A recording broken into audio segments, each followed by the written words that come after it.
class, and welcome to week 7 of cognitive psychology. This lecture video will also be a brief video. We will be covering what you need to complete for the module activities for this week. So let's jump right in. So for this week, you will have to read chapters 11. You also have some supplemental reading. Of course, you have a couple articles here, and I'll open those up just so you guys can see. The first article will be over individual differences in students' complex problem-solving skills and how they evolved and what they imply. So the focus of this week, of course, will be problem-solving. And the next article that you'll have to read is when problem-solving followed by instruction is superior to the traditional tell and practice sequence. So this will help you analyze and explore what problem solving looks like in both realms. So I think it's definitely a great supplemental reading activity for you guys for this week. In addition, you will also have videos as well, per usual. The first one is on types of problem solving, and it is about 9 minutes long, so that's not too long for you guys. And the second one is also a kind of like a TED Talk as well, and it's about 6 minutes long. So you have rather brief videos for this week as well to overview. Lastly, you'll have my lecture video that I'm recording right now, and it'll be an overview of course, chapter 11 and this week's materials. And then you also have your discussion board 7. Great job with those in the last week as well. So I will have those graded by no later than Tuesday or Wednesday for you guys. And if you have any questions, comments, concerns, please feel free to reach out to me. Also, too, I do want to mention that you should be getting your course evaluations coming up pretty soon. And I am offering extra credit for those of you that complete the survey and send me a screenshotted video. And if you are watching this video, you will have that information, but for those that do not watch the video, they won't have that information. So just keep an eye out for the email in terms of the evals. I will be offering a little bit of extra credit.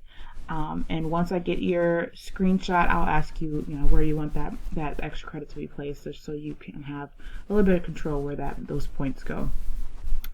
So moving on, let's jump right into the lecture video the lecture brief overview for this week. So of course, like I said, you'll be needing to read chapter 11, which will be on problem solving. And I challenge you guys to think about how you problem solve, and what that looks like for you. And how often and what kind of problems you solve in each and every day that you have, so whether that's work problems, whether that's problems with kids, problem with family, things like that. So just think about that in terms of whenever you are reading your chapter. So ultimately, like I said, the discussion is on problem solving. So what is a problem? A problem is a situation in which there is a difference between a current state and a desired goal state. So whenever those two don't align, that's when a problem can occur. And then that leads to problem solving. What is that? That is the process of developing a solution designed to change the state of affairs. So basically solving the problem that you have at hand. And the textbook talks about many different ways you can either recognize and identify and solve the problem.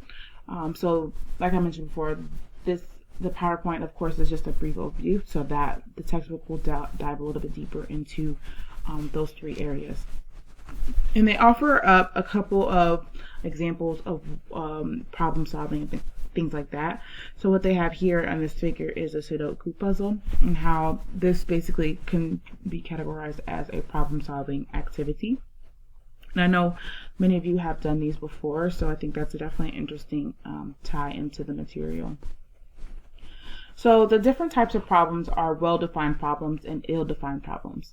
So what you'll see is with a well-defined problem is that it has a clearly defined goal state and constraints. So what that means is basically you have this clearly defined goal. So for instance, if you take the Sudoku puzzle, you have your the problem that you need to solve. It's clearly defined. You need to solve this puzzle. But you'll also have your constraints, which is the numbers that are missing on the puzzle. And I think that's a if you want to go back to that. So you have this clearly defined problem, which is the puzzle. And then you have your constraints, which are the missing numbers. So you ultimately have to find what those missing numbers are and figure it out and work it out through what you know. And then ill-defined problems are problems that lack clearly defined goal states. So this could be similar as the Sudoku puzzle as well, but if you have this big puzzle without any numbers in it, then that would be considered an ill-defined problem because you don't have a clear defined goal, or you don't really know necessarily what the goal is towards. And think of that in terms of your own personal life. What problems would you say are well defined, and what problems would you say are ill defined? Not necessarily speaking in terms of a puzzle, but just struggles that we go through in our daily lives and things like that.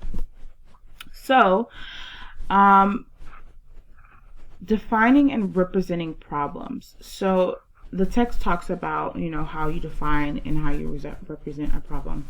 And this process of stating the scope and the goal of the problem and organizing the knowledge needed to address the problem. So in order to have the problem, you have to define what the problem is. And also mentally representing the current and goal states, the roles or constraints, and the allowable operations available to solve the problem. And that's where the representing comes in. So similar to what we were talking about before, well-defined and ill-defined, the process of defining the problem, you have to have a problem in general to begin with, and then representing as well. So here is a couple figures to describe defining and representing problems. And they take with the penny problem. They have two different problem sets, and this definitely walks you through how they can be defined and how they can be represented.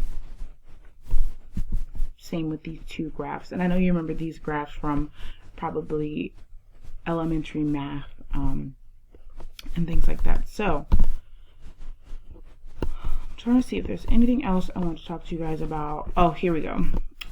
Developing solutions to the problems. So there's different approaches and strategies to the problem. So whenever you think of the Sudoku problem, many of you may have a specific strategy or approach or technique that you have in order to complete the puzzle, and some may have differing approaches. So this just talks about how there's different approaches and strategies to ultimately a problem. So there's trial and error, and you guys probably have heard about this one, trying different things and trying to see if that will work. Same with the Sudoku puzzle. You take one number, add it in there, and see if that'll work. And if it doesn't, you can always erase and try again. So that definitely speaks to, this can work well when there's only a few possible solutions to the problem. And there's also gestalt approaches. And you'll read a little bit more about this in the text. And it's basically what it says: solutions arise out of new productive processes. So as you're working through the puzzle and you're thinking through the puzzle, new solutions occur throughout the process of analyzing and trying to figure out the problem. It also creates a mental representation of information structure to achieve particular goals. So it engages your mind to develop a little bit more representations and information, and ultimately to achieve and resolve the problem and meet those specific goals that you have in mind. So also along the lines of the approaches and strategies, it mentions, recognizing a past problem that shares an underlying structure and solution with the current problem. So say, for instance, if you have a problem that develops any similar problems that you had previously, you can use those and be able to analyze and work through that problem towards a solution similar to how you did in the past with any past problems. And it outlines 3 specific areas to focus on. insight, mental state, and analogical transfer. So thinking on terms of your own personal experiences, how do you solve problems? Is it through trial and error? Is it through conscious deliberation? Do you sit there and think about what you're going to do? Do you make a pros and cons list? Do you do solutions suddenly, or or does it take a little bit of time for that solution to occur to you? Just think in terms of your own personal experience with problem solving, or even not your personal experience, your kids' experience, your parents' experience, or even maybe your spouse. And lastly, there's a couple of problem solving scenarios for you to run through in terms of this PowerPoint, and that will help you to process the information more thoroughly and just examine how you personally would answer or how you would personally solve these problems.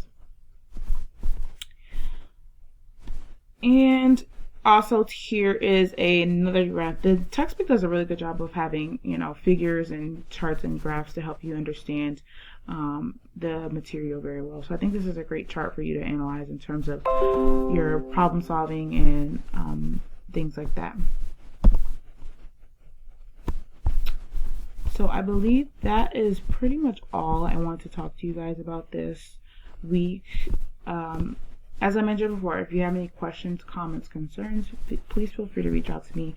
Next week, your capstone project will be due. So I'll be spending quite a bit of time on reviewing what I'm looking for in terms of that project. So I just wanted to bring that to you guys' attention. And also remember that is due the Friday at the end of the course. It won't be due on Sunday, so just be prepared for that. I'll go over this really briefly, just so you can see what you have to do for next week.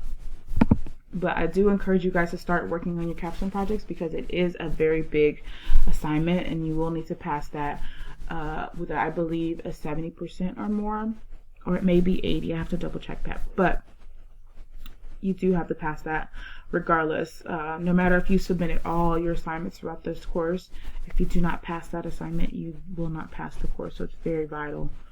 Like I said, this week, all the assignments are due on day 5 of this week, not day 7. So you'll have your lecture video. I'll have that included. You'll have your discussion board to post, and you'll also have your critical assignment. So just keep that in mind. Start reading through the material. Start asking me any questions that you may have for the assignment. It's similar to the presentations that you have submitted throughout the course. However, it needs to be definitely more thorough information than you did in your previous assignment. So whenever you have your bullet points, there should be a minimum of 4 to 5 bullet points and with sentences of material. Not just one sentence, not in a couple words, but quite thorough information for you to have in terms of this assignment. So that is it. Just so you guys have that information. Like I said, the assignment is due on week 5, and I will repeat that in the announcements just so you guys are aware. And I hope you all have a great week, and please reach out to me if you have any questions. Thanks. Bye.